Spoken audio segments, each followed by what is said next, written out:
Ah, akala ko ano ito. Sa ano. Yan ang lunch natin.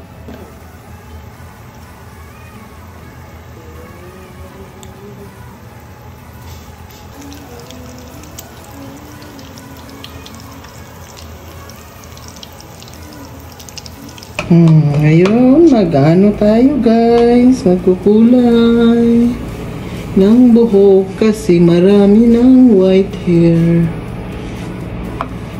Ito talaga guys, pagka bumabata tayo. Dito sa abroad guys, tayo lang magkukulay-kulay. Kasi pag pupunta ka sa parlor, mahal. Kaya, as much as possible, ikaw na lang mag-cleaning ng kuko, paa, kuko mo sa paa. Tapos, ikaw mag-hair color.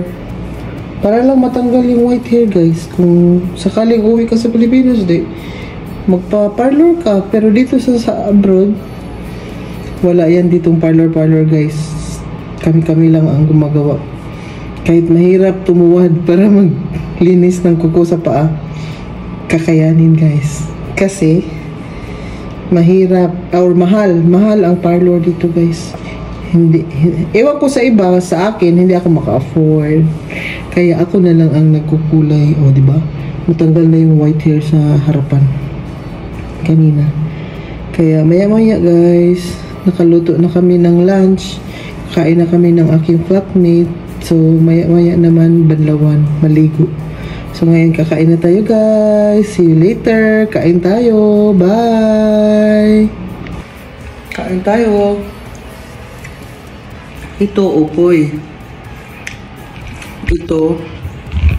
Sana, hindi makita. Bula-bula. Yan, bula-bula. Bula-bulang sunog. Kain na tayo, guys. Yan, hindi pwedeng walang rice. Rice is life. Kaya kain na tayo. Manood kami ng movie while eating our lunch. Okay? Bye! Magluluto na tayo ng escabeche guys. Nilagay na natin ang ginger. I-mix lang natin.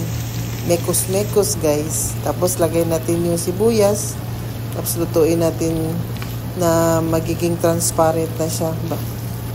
Tapos i-mix pa rin siya. Ganun lang kadali guys magluto kasi pamikos lang yan. Tapos maya ilagay natin yung bawang. Bawang na naman guys. I-mix na naman natin siya hanggang maluto. Tapos ayan na ang carrots. Nilagay ko na rin yung carrots guys para malambot din siya. Huwag masyadong malambot. Kasi para medyo crunchy pa siya. Pagkatapos niyan, yung bell pepper naman ang ilagay ko guys. Pero, hindi ko na videohan guys. Nilagay ko na rin yung suka. Tapos, konting sugar, asin, tapos black pepper. At ang sikreto ko guys, yung magic sarap. Nilagay ko na rin yung isda. Tapos, pakuluin lang sandali. Pwede na yan guys. Luto na yan guys. Masarap na yan. Pwede na natin kainin for dinner. Thank ko lang yung mga kasamahan ko guys para kakain kami sabay-sabay. Maya. Thank you for watching guys. See you in my next vlog.